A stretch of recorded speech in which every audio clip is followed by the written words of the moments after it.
अभी वो भी विजिट करते सेंटर के। मैडम अभी इम्पोर्टेंट इशू है, सप्ताह में 15 दिन में एक बार नंबर आता है, इमरजेंसी पेशेंट कहाँ जाए?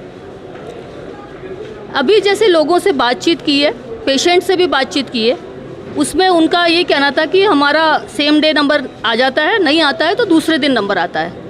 तो अभी तक तो जो जानकारी मिली है पेशेंट से भी, स्टाफ से भी, एक दिन मैक्सिमम एक दिन की वेटिंग बताई जा रही है।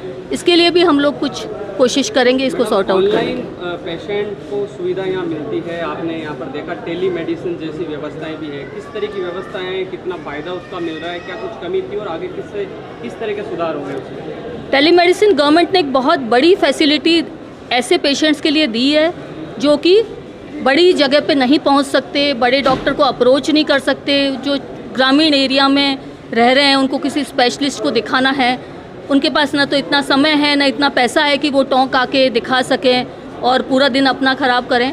तो इसके लिए बहुत बड़ी फैसिलिटीज़ राज्य सरकार द्वारा दी गई है।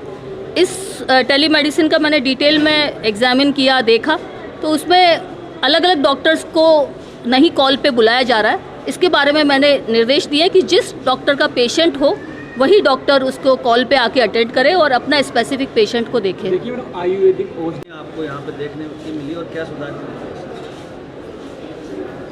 सबसे पहले तो मैं ये कहूँगी कि यहाँ पे जिस तरह का मतलब लोगों की आउटडोर की संख्या है, जिस तरह की पेशेंट की एडमिशन की संख्या है, उस हिसाब से जाहिर होता है कि इस हॉस्पिटल में मतलब लोगों को काफ़ी विश्वास है। या इस और जितने भी पेशेंट से बातचीत की है उसमें ज़्यादातर पेशेंट्स ने ये बताया कि यहाँ का इलाज बहुत अच्छा है, जो कि टोंक वासियों के लिए मतलब मेरे हिसाब से बहुत ही पॉजिटिव बात है।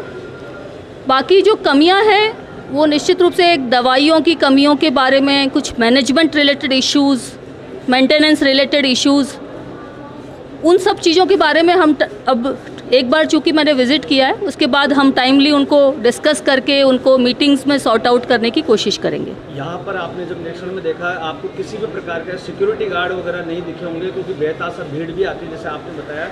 इसके अलावा एक ही बेंच पे मतलब एक ही पलंग पे दो वो हैं, तो संक्रमण फैलने का खतरा है, सोनोग्राफी मशीन की कमी है। इसके अलावा वो सही है कि ये बहुत मतलब काफ़ी स्कैरसिटी है बेड्स की, जिसमें एक एक बेड के ऊपर और कुछ काफ़ी पेशेंट बेड के अलावा बेंचेस पे भी हैं जिन पे बेड भी नहीं है, और एक एक बेड पे दो पेशेंट भी है।